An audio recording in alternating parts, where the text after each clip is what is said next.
Hey, Foot Clan. Before we start today's show, I want to make sure everyone out there is prepared for your fantasy football draft by getting the Ultimate Draft Kit at ultimatedraftkit.com. All the cheat sheets you need, all the coaching changes you want to know about, everything to catch you up for this year's fantasy football is found in the Ultimate Draft Kit at ultimatedraftkit.com. This is Dede Westbrook here with the Jacksonville Jaguars, and you're listening to the Fantasy Footballers Podcast.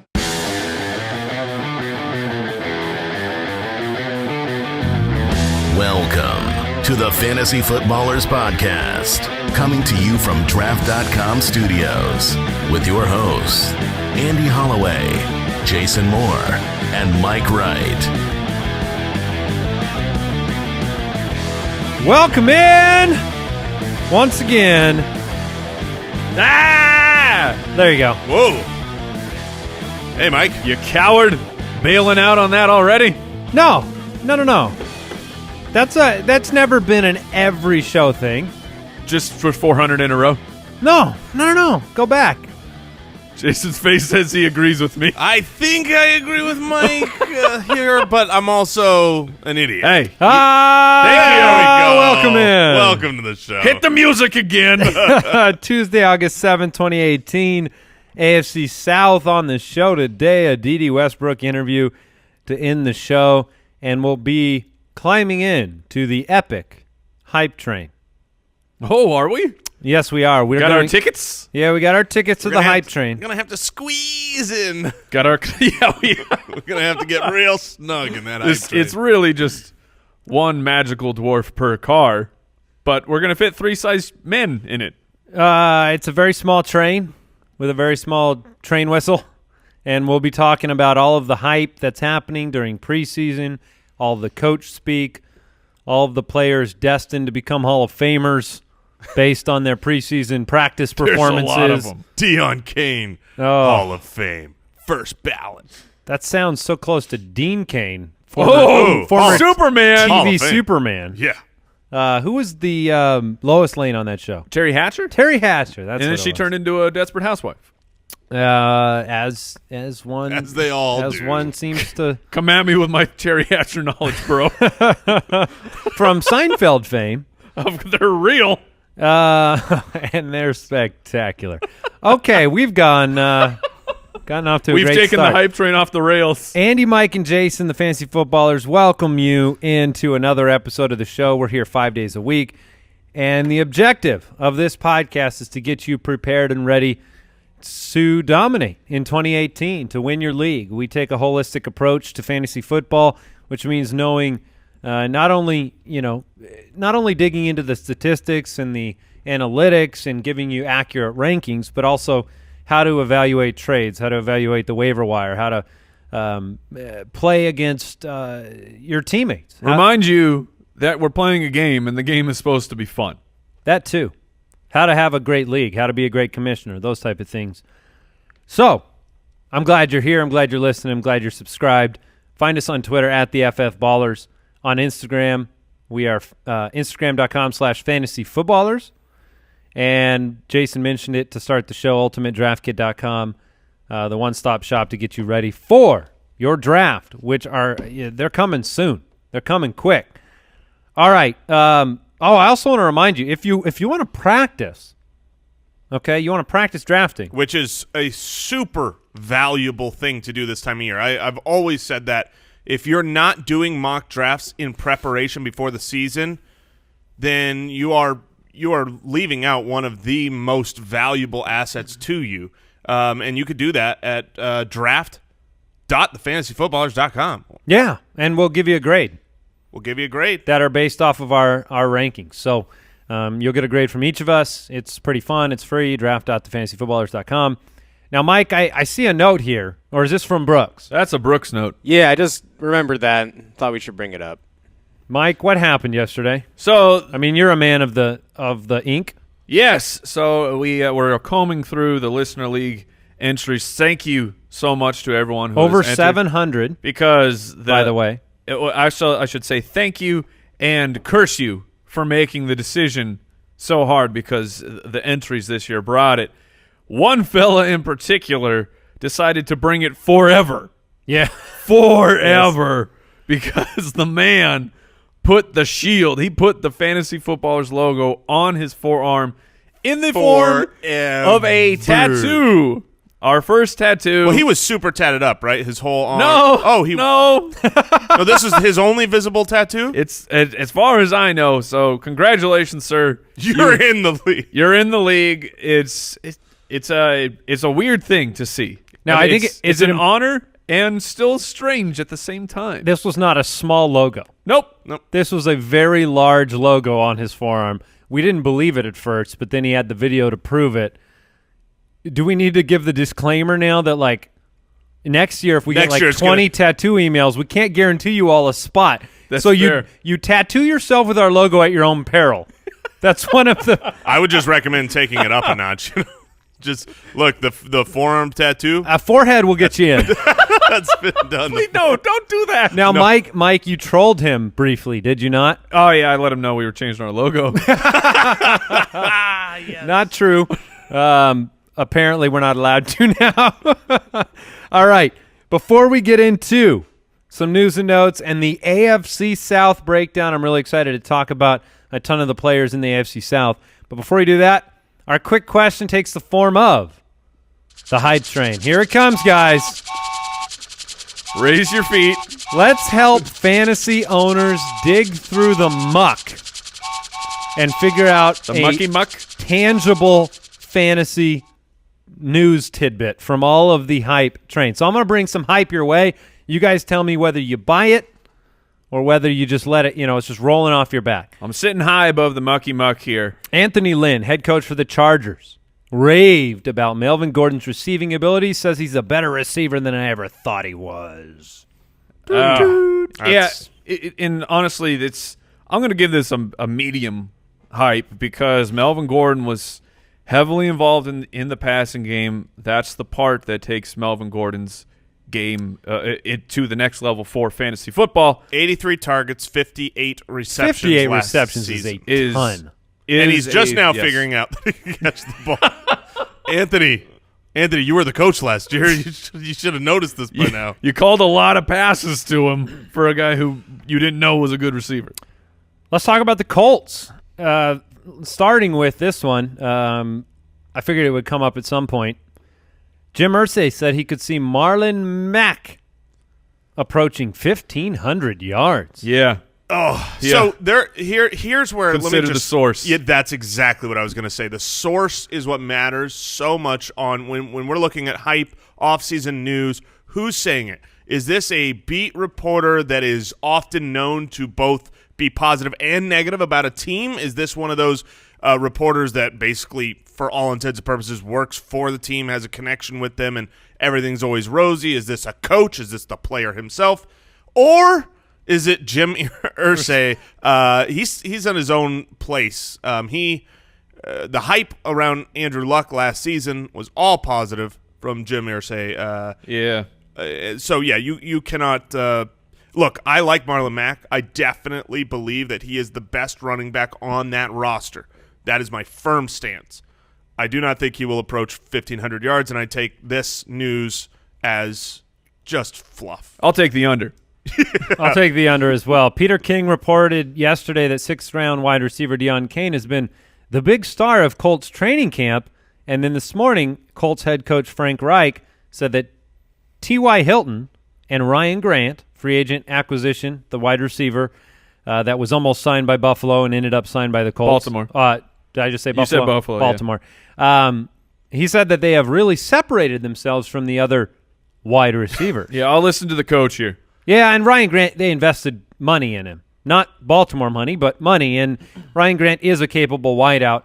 I do think he has some value. I know that we've looked at the historical data on Andrew Luck and the wide receiver too, but it's not a monstrous sample size in his career with great players. So especially with T.Y. Hilton being a big play guy, I think Ryan Grant has an opportunity. He'd be somebody I'd be willing to stream this year if Andrew Luck is healthy. It's certainly possible. The problem for Ryan Grant is that Andrew Luck can get things going with Jack Doyle, and they brought in pass-catching tight end Eric Ebron into the team.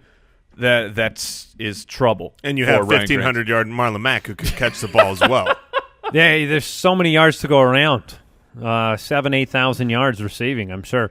All right, so you'd take Ryan Grant then over Deion Kane? Yes, or any other? 100%. Deion Kane is a darling of draft Twitter over the offseason. I think he is a capable and good player, but he's still a 6th-round pick. He's got a long way to go.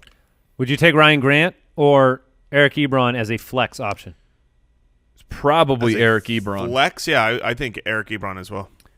All right, what about this news? Bears running backs coach Charles London says that Jordan Howard catches 200 to 300 balls a day after practice, plus during special teams. I'll take the under. The Bears are very, very – they're making a concerted effort to hype up Jordan Howard's ability to catch the ball. This is great news. This is the news you look for. This is a coach not saying, I think he's been good.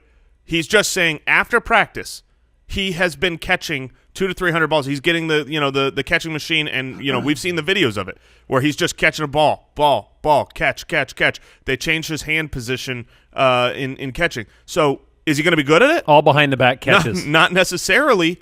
But if you want to get good at something, I love hearing that a player is working this hard on the clear hole in his game. I like that Shaq never took 200 to 300 free throws at the end of practice. Thank I know you. that.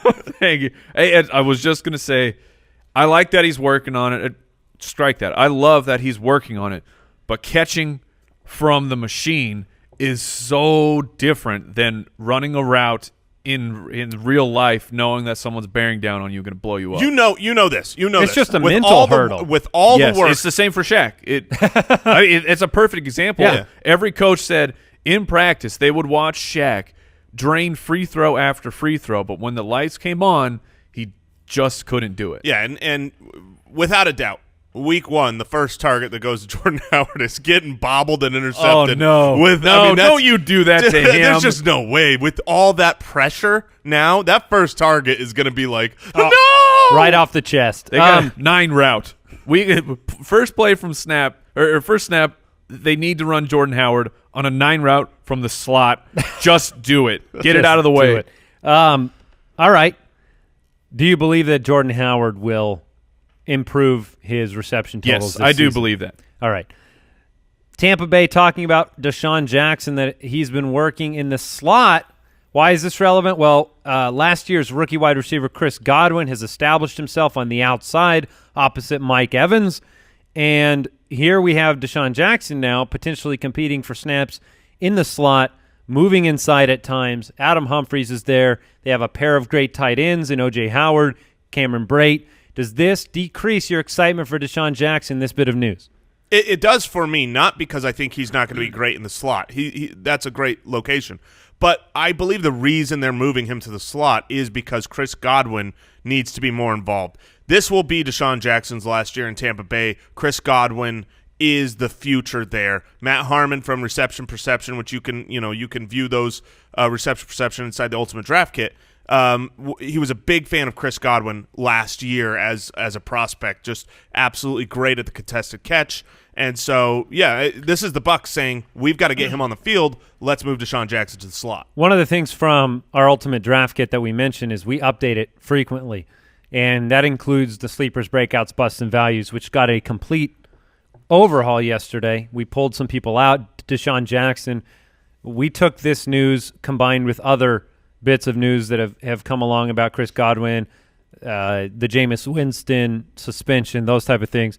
Deshaun Jackson is no longer a value in the Ultimate Draft Kit. There are a number of new names in there that you can check out. I will say it's Deshaun Jackson from the slot is actually appealing to me. I agree that I think it was the right move for us to move him out of the values.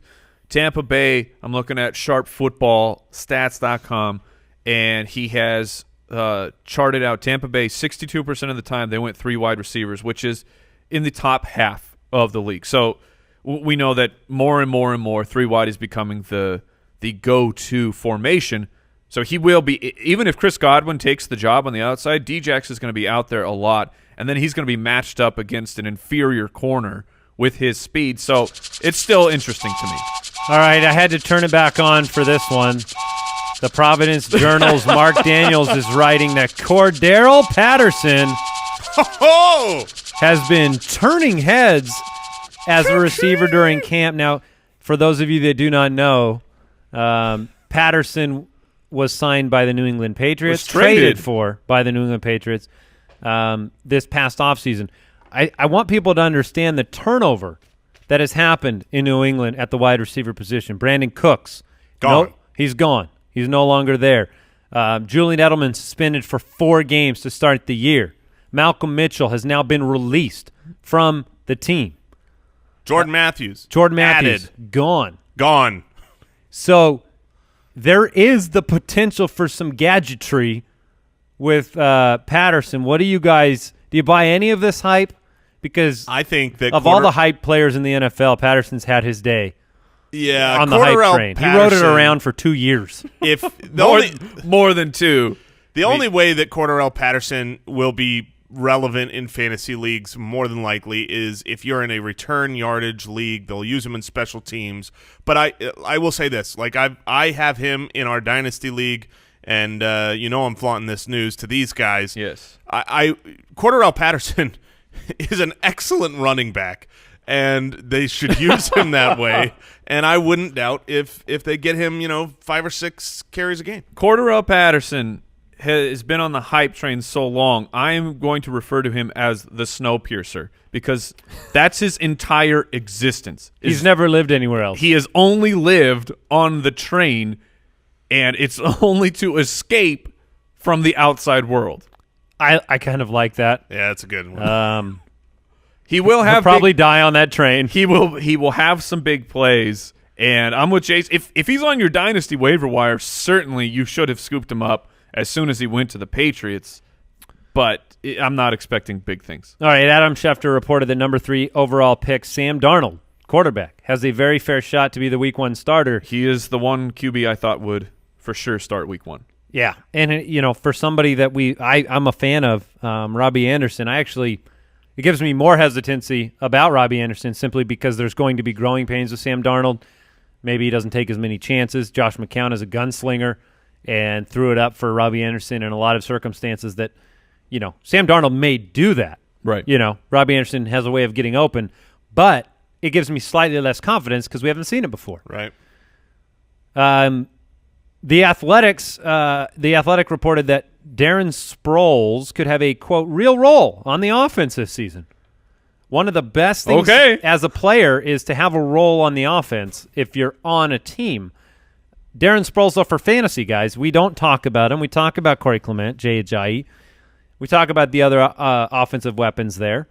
But Darren Sproles, I think we think of as an afterthought, a little-used player.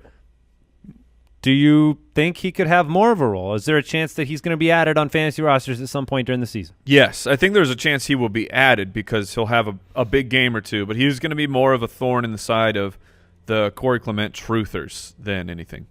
Okay. I did drop him in my Dynasty League roster last week. He was picked up. So, speculative ads. All right. There's been a lot of talk about Cortland Sutton, wide receiver for the Denver Broncos. Gonna be a beast. Good. I heard an interview with Demaryius Thomas talking about how impressed he is with Cortland Sutton, how Sutton goes up like he's getting a rebound in the NBA and can box out and go get the ball and runs good routes. I want to just warn the show. We have hit 2 basketball references. Yes. So we need to be careful. If we go over 3, yes, I'm pretty sure the table explodes. Shaq so far, and then we'll go with what? Charles Barkley here on the rebounding. Whoa, come on. Okay. Be careful. Did Jason just change our news Oh, report? I was really hoping I could The last bit of hype. I could hide this one. Jason has taken the font size down to nearly impossible to read and also changed the font color to a near impossible to read gray. I couldn't delete But we it. see you, Jason. Why don't you read it in the voice that you would prefer? Okay, so this one is out there. The Lions' second-round running back, Kerryon Johnson.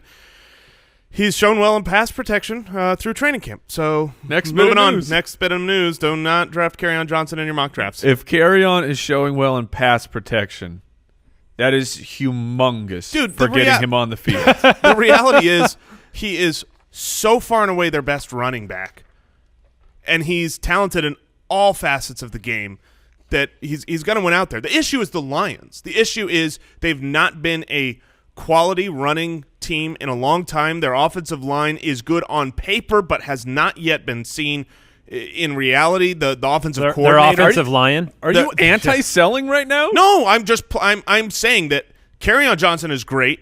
The issue you have to worry about is the Lions' offense as a whole, their ability to run the ball. But I think he's going to succeed. I mean, obviously, I think that. And the time. The biggest time it truth takes there is. to be startable. Right. Yes. I mean, we've seen players do it early. Dalvin Cook last season. And we've seen players take some time. Alvin Kamara took a few weeks, right? We thought the depth chart looked murky for Alvin Kamara last season. Most people that, finished the year with Alvin Kamara, they scooped him off of waivers in week 3. All right, we've got to get into our divisional breakdown. Before we do that, I want to thank today's sponsor. You've heard of them. We love them. It's Casper. Casper is a sleep brand that continues to revolutionize its line of products to create an exceptionally comfortable sleep experience one night at a time. I've received a Casper mattress a couple years ago. They're great. They have 3 models: the original Casper, the Wave, the Essential. Casper mattresses are perfectly designed to soothe and cradle your natural geometry. Isn't that a nice way to put it, Jason? That's very nice. Not to mention the breathable design helps you sleep cool. I hate being hot when I sleep. It regulates your body temperature throughout the night, and they deliver it to your door in a small, how do they do that, sized box. That's the Darren Sproles box. A small, how does he do it? How do they do that? Free returns. And look, I love my Casper mattress. Get $50 towards select mattresses by visiting Casper.com/footballers and using footballers at checkout. That's Casper.com/footballers. Offer code footballers for $50 off your mattress purchase. Terms and conditions apply. You guys have heard us talk about movement watches. Those 2 college dropouts. They started their own watch company. Well, check it out. This company is growing like crazy now with almost 2 million watches sold in 160-plus countries, and with watches starting at just $95, they continue to revolutionize fashion on the belief that style shouldn't break the bank. I don't know if you've checked out the site lately, but they've doubled the number of watch styles. They're still expanding. Double the watches. And in the past year, they've not only introduced a ton of new watch collections for both men and women, but they've expanded into sunglasses and fashion-forward bracelets. I have the blue-brown from the 40 series, and this thing is a delight. I look dapper. Yeah. I look I hate elegant. to admit it. It is in my opinion, it's a minimalism thing that it looks spectacular, and I love it. And right now, our listeners can get 15% off today with free shipping and free returns by going to mvmt.com/footballers. See why movement keeps growing. Check out the expanding collection. That's mvmt.com/footballers. Join the movement. Let's get divisional. All right, it's AFC South Breakdown time, which means we're gonna look at a division that I think is one of the most competitive in the NFL. Turned around. Jacksonville 10-6 last year. Tennessee 9-7. The Texans obviously lost Deshaun Watson during the year. 4-12. The Colts, without Andrew Luck, 4-12. But I'm excited to talk about this division and what's going to happen and all of the potential fantasy values that exist. Let's kick it off. Jaguars. All right, let's talk about the Jags. I think the one thing, there's lots to talk about in Jacksonville. I know there's a lot of question marks around the pass catchers and the wide receiving core, but let's bring this up. The Jags ran the ball on 47.6% of all their plays last year. That is the highest total in the NFL, more than the Dallas Cowboys, more than the Bills, more than the Panthers, more than the Vikings. All teams that we associate with running the ball, the Jags did it the most, and it's exactly what Tom Coughlin wanted. They wanted to take pressure off of Blake Bortles. They invested a very high draft pick in Leonard Fournette, and they committed to the run, and it led them to a wonderful season. They're a running and defense team, so that brings question marks forward when it comes to fantasy value, right? I don't think anybody here is questioning the value of Leonard Fournette. I think we all believe in Leonard Fournette as a top 10 running back. Am I right? Yeah, 100%. The only worries with Leonard Fournette has been his injury history. But even, I think sometimes that's overblown because his injury history has caused him to miss a game or two, here and there. Is not something where he's, had to miss an entire season. And so, they're going to run the ball. This is what they found success with last year. And last year, their strength of schedule against the run was one of the hardest in the league. They had the 31st easiest schedule against the run. 31st best. I'm even more confused. So, and this year it gets a lot easier. They also improved their offensive line. I want to throw that in there. They signed the biggest catch of the offensive line during the offseason, guard Andrew Norwell out of Carolina. And that's huge for And me. they were a middle-of-the-road ranked offensive line last year, and they've solidified that with the best offensive guard in the game, arguably. Now they have, in theory, an easy schedule this year coming up. They have the number one strength of schedule against the pass. This is a team that should be winning, and their formula is clear, defense and running the ball. Those are reasons. That whole package, along with the amount of joy that people get in making fun of Blake the Snake. Are you waiting for it? I'm so sorry. I got a snake, man. Blake Bortles is always, come under fire for not being a good quarterback. But for fantasy, he's being completely overlooked right now to ridiculous degrees. Wow, that's something we haven't talked about him.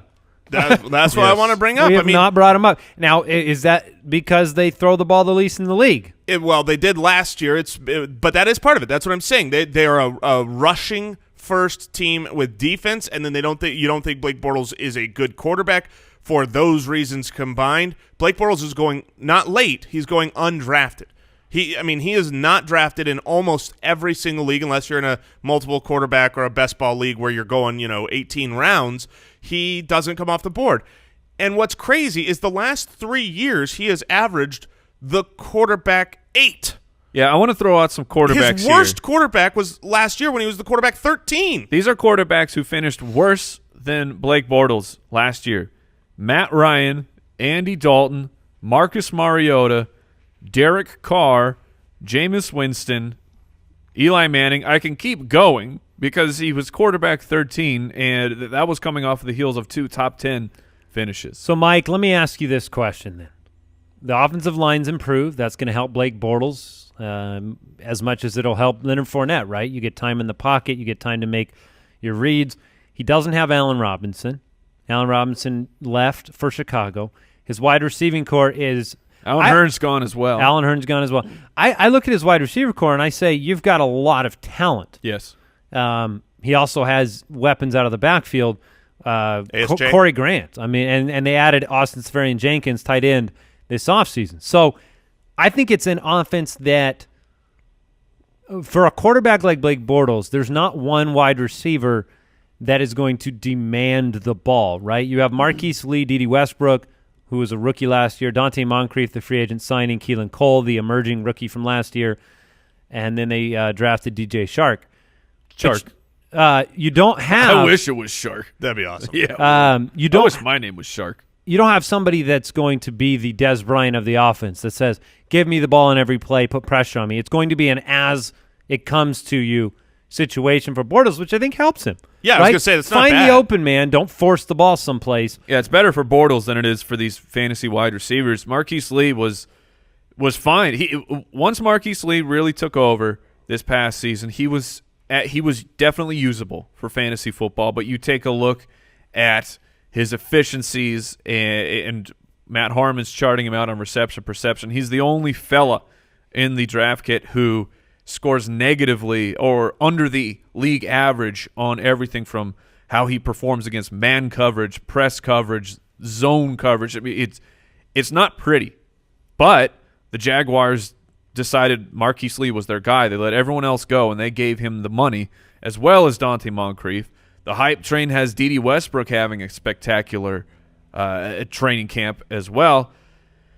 It's really tough here when you're picking who you want to take a shot with at the Jaguars wide receiver position. But here's the thing. I lean that if I'm going with anyone from this group, I'm going to go with Dede. I'm going to take the guy who's going to get targets. That's the way I lean as well. But in truth, I don't think I'm going to be grabbing any of the wide receivers. If I'm grabbing a pass-catching option, it might be Austin Seferian-Jenkins really late in hopes that he becomes red zone weapon. Yeah, red zone weapon and one of the more targeted tight ends in the league. I'm taking a shot with somebody. Marquise Lee's going in the 11th round. Dede Westbrook's going in the 14th round. Dante Moncrief is undrafted. Keelan Cole is undrafted. I'm going to take a shot with somebody. Keelan Cole? No, I think Dede's the right pick. I think in the 14th round, last pick, let's go see what the role and the target share is in week 1 and 2. I think you could take any of them. Take your favorite one. If you like Marquise Lee, if you like the signing of Dante Moncrief, I would just take a shot with somebody because you're going to potentially see something in week 1. What if one of these guys comes out and gets 8 targets, 10 targets? Right. I don't know. The investment is nothing. You know what I mean? And I believe that the most likely scenario for a guy getting 8 or 10. Would you rather have Deshaun Jackson or would you rather take a shot on a Jacksonville wideout with the potential of being the number 1? I would rather do the Jacksonville route. I would rather take a Dede. I'd go D-Jax. Okay, what about like Paul Richardson? Would you rather have Richardson or Dede? I'd go Richardson. Okay. Christian Kirk or one of those Jacksonville? Jacksonville. Okay, I figured that much. So is there anything else you want to talk about with Jacksonville or should we move it on down the line? Let's move it on. Titans. All right, I feel like we've talked about the Titans an awful lot this offseason. Yeah, Jason. You're welcome. That tends to happen when you have head coaching and offensive coordinator changes, and that's what Tennessee has this offseason. That's why the Bears have been talked about so much as well. New head coach Mike Vrabel, and then new offensive coordinator Matt LaFleur coming over from Los Angeles, and the wonders that he did on that offense with the Rams. Mike is smirking at me. Because when you said he coming over from, I was imagining you saying Average Joe Jim. Because his name is LaFleur. That's a dodgeball reference, Jason. I'm so disappointed in you right now. I am all about the dodgeball life. I just missed the reference. All right. That's why I smirked to myself and did not bring it up because I knew it wouldn't land. Nailed it. Marcus Mariota and company. The Titans made the playoffs last year. That was the only time we had the opportunity of seeing Corey Davis perform up to his pedigree. 2 touchdowns, 98 yards. Did it against Malcolm Butler. Right now, Corey Davis has had the opportunity to build a rapport with Marcus Mariota in camp. Corey Davis is one of my favorite players for a breakout campaign this season. Do you guys have any news on Rashard Matthews thus far? No, there's no details on exactly what's going on that I've seen yet. We know that he is on the PUP. He hasn't been involved in the offseason program, so he's dealing with some injury that is lingering, but we don't have the details on it. So right now he's dropping in drafts. He had a pretty significant decline last year, too. I mean, you went from 65 receptions to 53, 945 yards to 795 yards, and the big one, 9 touchdowns down to 4 last season. For Rashard Matthews. I've always looked at him as a very talented receiver, but maybe not one that's built to be your number 1. It's going to be up to Corey Davis to take that job, and maybe you could argue Delaney Walker's the number 1 in that offense anyway. And I think you would. You also have to keep in mind, I believe Rashard Matthews missed a couple games last season, so some of that decline wasn't necessarily him just dropping off, but him having lower counting stats. I've talked a lot about Marcus Mariota and the offense that I really like. I like that the system is changing. The opportunity for more passing volume is going to come with Marcus Mariota. If he is healthy, which he clearly wasn't last season, he's going to be running the ball. That's a nice baseline. All that being said, I had talked in the studio with the guys about maybe I'm going to make Marcus Mariota my guy. But I took that away solely because he's not going to be because of the opening schedule. It's something you need to be aware of when it comes to the Titans. The Titans open the year on the road in Miami. That's absolutely fine. So if you need him for week 1, I think they'll be okay. But then the 4 out of their next 5 games to start the season are really tough defenses. Houston, assuming J.J. Watt is back, Jacksonville, Philadelphia, then they get Buffalo, and then Baltimore. followed by the Chargers. So, and then their bye week. Yeah. So I think that Tennessee is going to be a second half of the year team that I really like. But in drafts, I am paying attention to that because I care much more in draft season about those opening 5 or 6 weeks. It provides so much value for being able to make moves for trades we see this year after year after year. The guys who pop early in the season, they get credit the whole season long when they shouldn't. And I don't think you're going to necessarily get that from the Titans. Here's something interesting I want to bring up. When you look at electric offenses and the way that the Rams transformed their offense last year, you saw a lot of yard after the catch from the running back position. This is something New Orleans led the league in last year. They had almost 1,200 yards after the catch from the running back position. Tennessee was basically dead last in the league. Dallas Thanks, DeMarco. Dallas was actually last, but yes, DeMarco Murray specifically and then Derrick Henry, not their expertise, right? So you bring in Dion Lewis, who was dominant in this fashion last year for New England, and you hope that brings more, a different element to the offense that defenses have to worry about. We've talked about Dion Lewis and Derrick Henry, but who do you want to take the shot on this year, Mike? Are you still firmly in the Derrick Henry camp? So it's when you're talking about the quickness and the thickness. Yes. I do want to bring up the offensive line for Tennessee, which is a beastly unit. Now, the quickness and the thickness, just to be clear, that is that's the 2016 Mike Wright and then the 2017 Mike Wright? That's the thickness and the slowness. They're both slow. Oh, okay. They're both slow. But the according to Pro Football Focus, they finished last year as the 5th best offensive line. Going into this season, they are ranked as the 5th best offensive line. The downfall of the Titans, I believe, last year was not only the coaching and the play calling, but DeMarco Murray's hamstring. He couldn't get right, and the coaches wouldn't make the switch to Derrick Henry. Now, is that on Derrick Henry that he couldn't earn the playtime over an injured DeMarco Murray? That remains to be seen. I do like Henry. I think he will be a very, very valuable fantasy running back.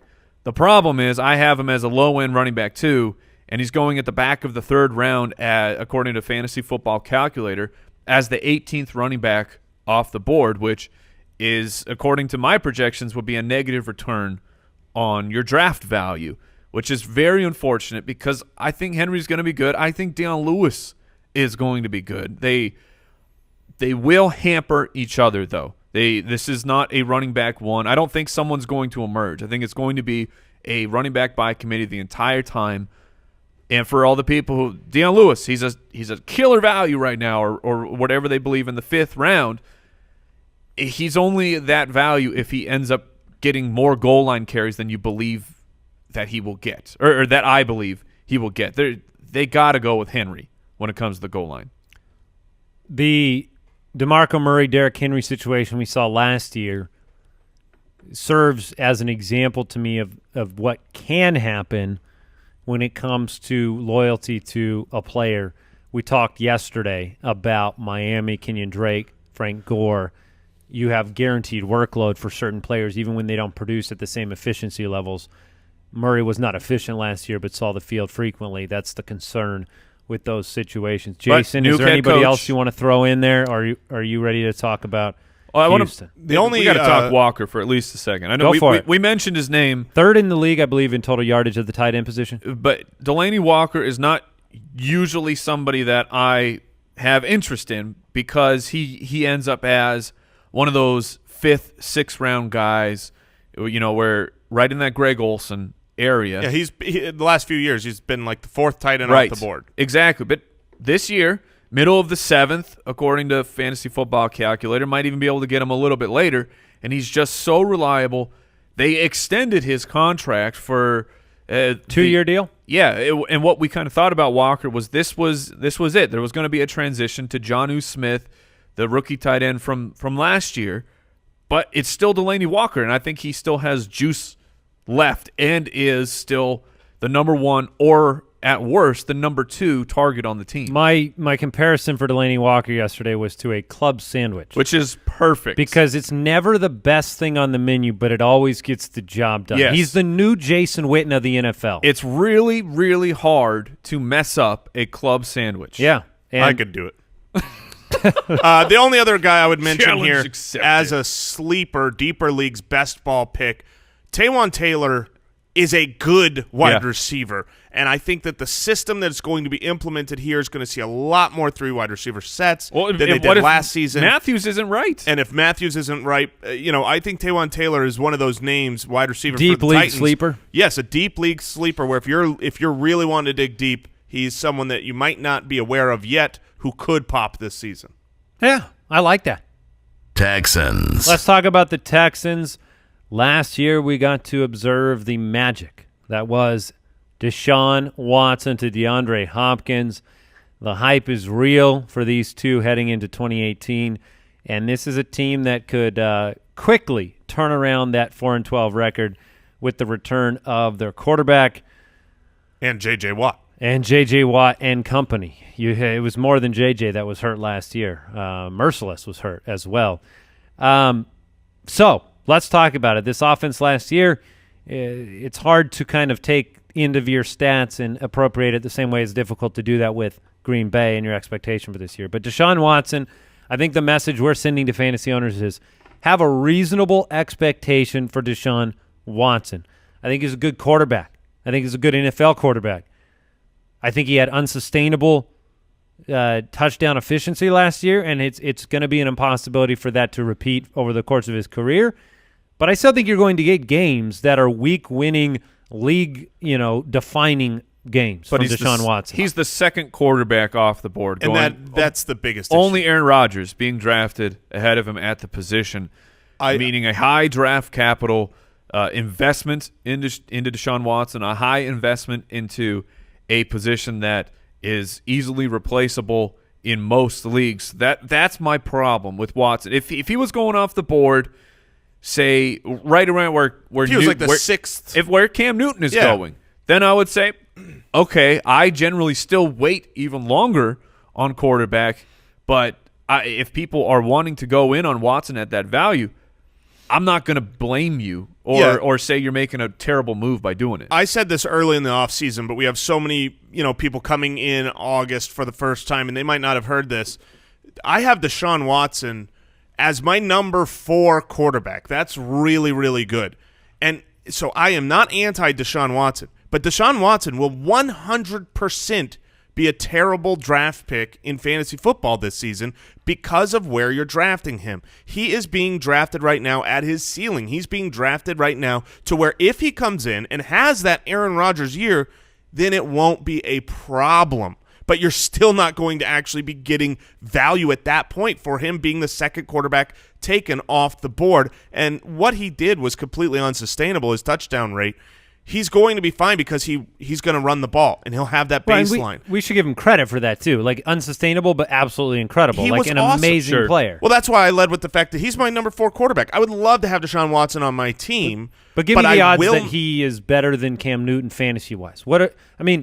How would you even handicap that with the value difference? Yeah, I would say at the end of the year, 70% chance Cam has a better season than 70%? Deshaun. Yeah, I've got Cam as my number 3 quarterback. There you go. So value. It's all about value. And when you look at the offensive line, we know how atrocious that the Seahawks were, right? I believe they gave up pressure on the quarterback 25% of plays, which was far and away the worst in the league.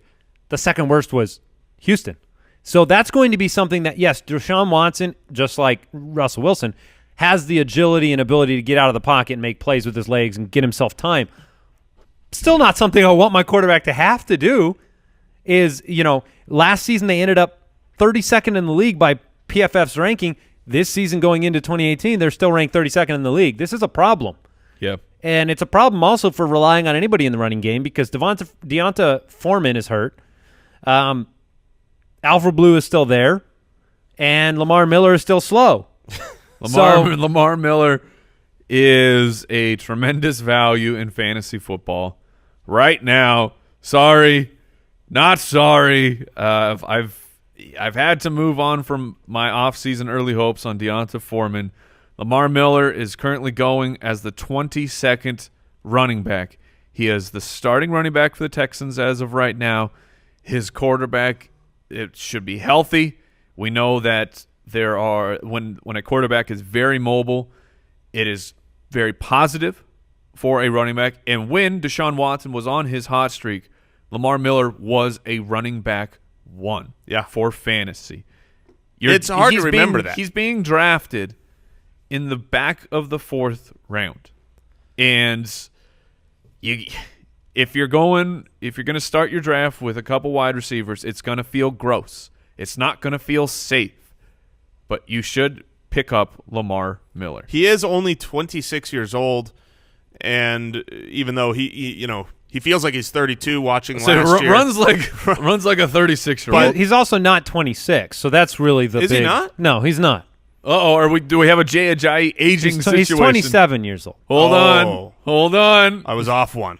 I apologize. Yeah. I was just saying the biggest thing about my point is he's not a 30-year-old running back that's hit that age gap where it's like, look, he could just be done. 27 is still in that age for a running back where you're at the beginning of the downturn, but you're still a valuable fantasy asset. He's just had those declining numbers for several years in a row. He's been in the league. This will be his 7th full season.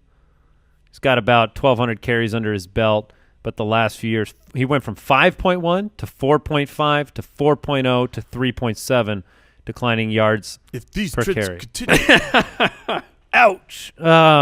Okay, let's move on. Colts, Let's go back. Texans. We haven't even talked about the wide receivers or the tight end position. So let's make the tight end very fast. Steven Anderson had some relevance, had some big games this past year, and C.J. Fedorowicz, the Mad Hatter, the tight end for the Texans this last year, he has had to retire from concussions. Steven Anderson, a hyper athletic, not sure he has a monstrous role. I was going to say, is he worth flying? Okay. He's worth a dynasty pickup for sure. So I think we don't have to talk about DeAndre Hopkins very long on this segment. He's a locked and loaded top 5 wide receiver. I see some target regression because it was absolutely ridiculous. He had commanded a 33% target share, which is that's outlandish. That's number 1. And number 2, according to my stats, was A.J. Green at 28%. I mean, there's a 5% difference between 1 and 2. Just it can't happen. But Will Fuller is going in the middle of fantasy drafts. He was the reason that Deshaun Watson had such an unsustainable touchdown rate. How do you guys feel about Will Fuller? Are you in for the price? What's the current round? So say 6. Right now, Will Fuller is going at the back of the 6th round. Give me some names around Will Fuller. Okay, so here's this PPR average. This is the PPR. So these are wide receivers you would be making the choice between for Will Fuller. Will Fuller, Emmanuel Sanders from the Denver Broncos. Emmanuel Sanders. Yep. Pierre Garçon. I'll take Will Fuller. Randall Cobb. I'll take Fuller. And Jamison Crowder. I would take Fuller. Okay, so that's the guys at the back. That's the easier decision. Now slightly in front of Fuller, who you would have to take Fuller over these guys. Sammy Watkins. Yeah, I'll take Sammy. Julian Edelman, suspended for 4 games. I'll still take Julian. Take Fuller. Ooh. I just don't like rostering guys that are suspended for 4 games. I get it. And we know Jason's answer, so we'll throw this over to Jason. Or we know Andy's answer. Michael Crabtree. Or Will Fuller. My answer, by the way, is Will Fuller. My answer. I'm aware. I'm letting the people know. My answer there, it really would be a roster construction. Okay. If I felt like I needed volume, I would go Crabtree. But if I had some quality wide receivers already on my roster, which probably by the 6th round I do, then I'm probably going to lean Fuller there for the upside play. We'd all take Juju over Will Fuller. Yes. I certainly would. All right, Mike. I don't want to move on. Permission to move. Colts. That was a frightening. I should have covered my mouth, though. Yeah, thank you. The Colts 4-12 last year. This was a bad offense. If you watched the Colts last year, if you had T.Y. Hilton, if you had a running back, here's what you realized: they were never on the field. They really weren't. They couldn't convert first downs, third worst in the NFL. Jack Doyle was all in right. terms of converting first downs. They scored 15.8 points per game. Not very good. This was an offense missing a quarterback. That's what it was. And an O-line. Bears, Browns, Giants, Colts, Dolphins, those were your bottom defense or offenses last year. They barely threw the ball, third lowest total pass attempts in the league. And so you got a couple boom games from T.Y. Hilton because his talent could not be contained a couple of times. We need Andrew Luck to come back, and we need to figure out where the ancillary value is on this roster from a fantasy construction standpoint. The head coach, Chuck Pagano, is gone. They've moved on. Frank Reich is there. Dante Moncrief, they've moved on. Frank Gore, they've moved on. So there is going to be newfound value in Indianapolis, especially with the potential return of Andrew Luck. There are all signs right now, if you want an update, if you haven't been listening or following Andrew Luck right now, he's supposed to be healthy. There's no restrictions on him in the preseason. They're going to take it easy. They're going to keep him in his program. But I think at this point, are we all confident that Andrew Luck is going to start week 1 for the Indianapolis Colts? Yes. Yeah, even me, who's been the biggest hesitator, I am confident. What he's been doing and the fact that they're saying he's playing preseason says that he should be good to go, and that's huge for Hilton. I'm not a big fan of the ancillary pieces. I probably won't take Doyle. I won't take Ebron. I won't take Ryan Grant. But for me, it's T.Y. Hilton. Who last time he played with Andrew Luck, he led the league in receiving yards. Yeah, I mean, people need to remember that. They have a great and the thing is Andrew Luck and T.Y. Hilton, if Luck is healthy this season, which we just established we believe it will happen, then they will be a value on draft day. Like when your draft comes around, they're not going to get all the way back up to the value they had 2 years ago. Are you talking about Hilton? Yeah, I mean, Hilton was when he was drafted, just remember this, when he was drafted before last season, he was a top 10 wide receiver draft pick. Sure. And where is he right now? Like he is 16? He is very close to that. I'll pull up the wide receivers as well. Gross. But here's the deal. Going at the top of the third. I missed that take. Did you say you don't like the value of T.Y. Hilton? I'm saying that I think the value of T.Y. Hilton will be good this year because I doubt that it would get back to where it was the last time we saw him healthy. Well, unfortunately for you, he is the 10th wide receiver off the board. Here are guys going behind T.Y. Hilton. Wow. According to Fantasy Football Calculator. Adam Thielen. Oh, give me a break. Thielen. Stephon Diggs. I would take Hilton over Diggs. Doug Baldwin. Hilton. Hilton right now because of the health. Larry Fitzgerald. Depends what you need. Okay. Tyreek Hill. Hilton. Yeah, I'd take Hilton there too. So Hilton is not going to be a great value, but it's where he should be going. He was still 4th in the league in yards per reception. He still did all the T.Y. Hilton things last year. It just you just couldn't get him the ball more consistently. Let me run you through T.Y. Hilton's game logs for fantasy points. Okay, we know, we know. Okay, but there's a difference between the fantasy production and whether or not the player was the same. All the reports out of camp are great. He's at the peak of his career. He's actually got a quarterback now, and it's not like last year he had to become something else or lost.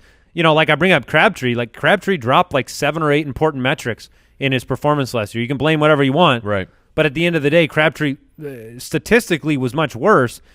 Hilton, from a fantasy perspective, you couldn't rely on him at all, but his metrics were the same. That's all I'm saying. Sure. No, and that's valid. All right, so at the running back position. Before we jump into the running back position, we have Brooks make up these show docs, and he's given us the depth chart. There's a glaring omission here from the running backs, Brooks, and I am very disappointed. Talking about Bobby? Oh. The woke one is not even listed, Brooks! Get out of here with that. Kristen Michael. Kristen Michael is still there. Technically. We still have our weekly meetings. Like old mold on a rock. I mean, he's just hangs on to these rosters. You got to stop talking about him, Mike. He is so not wide awake, it's not even funny. Hey. Yeah, he's fast asleep, my man. He's fast asleep. Fine. Yep, I know. All right, so let's talk about Let's talk about the 3 running backs that are all the rage right now. Marlon Mack, Jordan Wilkins, and Nyheim Hines. Those 3 guys, Marlon Mack appears projected to be the starter to get that opportunity. He's been on the team. Right. He's the only veteran guy there who's not 1,500 suspended. yards. Robert Turbin is there after his suspension. Just doing curls. He's just back in the he's staring at the practice doing curls on the sideline. But Marlon Mack projects to be the starter. A lot of people really don't like Marlon Mack. Call him a Jag. He's just a guy. He wasn't great last season. Didn't even get 4 yards a carry. That's kind of one of the narratives. I actually believe he was okay last season. They call that the Holloway Wright narrative. Yes, the Andy Holloway Mike Wright narrative. You guys believe that. I'm fine with that. I don't think Marlon Mack is a world beater, but I do believe he's the best running back on the roster, and I think he was better than he gets credit for last season. I went back and watched a lot of film. The offensive line was atrocious. He was still the best yards per carry on the team, which kind of matters, what they're all dealing with, and that was without Andrew Luck. So my money is on Marlon Mack to have a decent season, but it could absolutely be a Paul Perkins situation where he's the default starter. He's just not good enough to get it done. I look at it more like I look at him as like Kenyon Drake light, in the sense that I worry a little bit about Kenyon Drake's situation, and I think Drake is more talented than Marlon Mack is. Right. They invested draft picks in Jordan Wilkins. Camp reports have been good. Naeem Hines, they invested money in. Obviously, he's an undersized, more of a Corey Grant type of guy. He's the pass catcher. So I don't see a world where it's impossible for Marlon Mack to vastly outperform my expectations. I think that's possible. I mean, Andrew Luck's going to change this offense, but I don't believe that he's going to carry the load. Here's the decision you will have to make, though. If you are wanting to grab Marlon Mack in fantasy drafts, Kerryon Johnson or Mack? Oh, get out of here. I Carry on, unless it's a mock draft. Tevin Coleman. A Mack draft? Then it's a Mack draft. That's right. Hey, if you're out there and you're wanting to draft Kerryon, just draft Marlon Mack. Oh, this is the new He's the policy? placeholder? Yeah, he's the placeholder. If you draft Marlon Mack, we'll know that it's Kerryon in your mind. Yes, I want to see Marlon Mack's ADP rise Oh, and my Kerryon gosh. Johnson's fall. Tevin Coleman or Marlon Mack? I would take Marlon Mack. I think I'd take Mack in that situation too, just for the potential. Marshawn Lynch or Marlon Mack? Marshawn. That's close. I think I would go Mack. What? I would go Marshawn. Thank you. We were about to get a bet. Crowell or Marlon Mack? Crowell. All right. That's the decision. Sure. Like he's not crazy expensive for the people who are in on Marlon Mack, 33rd running back off for average draft position, but the guys going around him are far more exciting for me. We talked about what the return of Andrew Luck means. It's hope for the running game. You know what else is hope for the running game?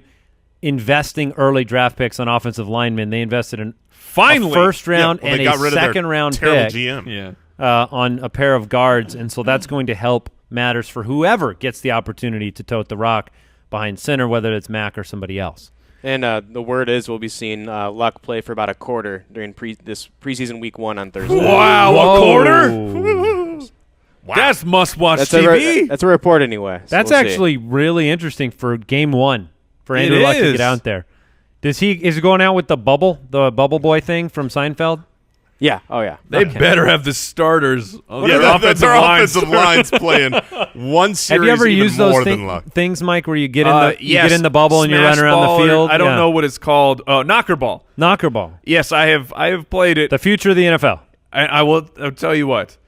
After one sprint with the ball on you, you are gassed. Oh yeah, is it heavy? Yes. I feel like it's so fun. So many necks would break because your head's sticking out, right? Because No. You're inside of it. The only things sticking out are like your legs. You're from about your knees or your shins really? down. Yeah. Oh heck yeah, man! You can We gotta roll get a over game completely, going. right? Yeah. When you're knocked down, getting back up is part of the problem. Harder to throw a football with that on, huh? I played. I got to. It was for a men's event, and I got to go up against my father. Oh dear. Oh. Did you take him out? Pops took a tumble. Oh, Pops took many tumbles. Oh my goodness. No remorse. No mercy. All right, wrapping up our AFC South breakdown, let's talk to Dede Westbrook, wide receiver for the Jacksonville Jaguars. You talking to me? Dede, tell me what it was like, your experience on draft day last year. What was it like, the experience? Where were you? We always like to hear everybody's draft day story and walk through that.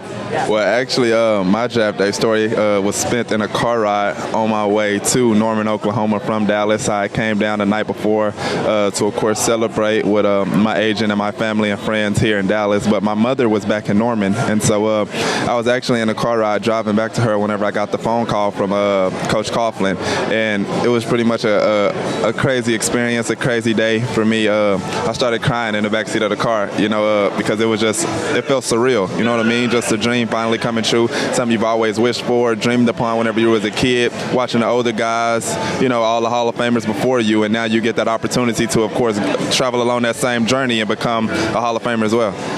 Yeah, that's always fun to hear those stories. You're the first one I've heard in the backseat of a car so far. So your rookie year gets off to a slow start in the sense that you weren't playing, you weren't able to get on the field. What was that like to start the season not playing and wanting to be out there? Was that hard, or was that a good learning experience? It was tough. It was tough, and for me, that was the first football game I've ever missed. I've never set out in a football game, and then, of course, I had to go down because of the injury that I had. But it was a learning experience because I didn't think, the guys were making so much as a brotherhood as they did, because at the end of the day, it is a job, and we're all in competition with one another. But whenever I went down, you thought some people, you would have different guys, like, treat you differently because they get the upper hand now. But in the room, it wasn't nothing like that, you know what I mean? All those guys uplifted me. They were pretty much there when my surgery happened. They all texted me during the surgery. They kept me up to date with everything as far as the plays go. They would call me over. We would sit down, talk about the plays. So, we were just 100% in, and I respect those guys for that. And it was a great learning experience because they taught me the brotherhood of it. Very nice. Now, once you got in the second half of the year, you were over a 100 target pace. So you seem to be kind of the primary target once you got in.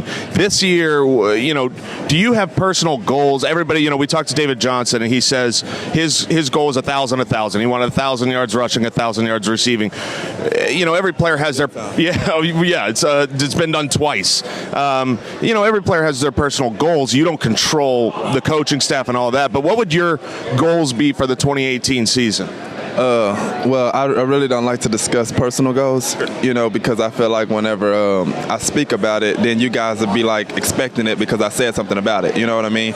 And I want it to be a shocker to everybody, but at the end of the day, I have really big goals, and this year, of course, if it's in God's hand and I stay completely healthy, it's going to be a really big year for both me and the Jacksonville Jaguars.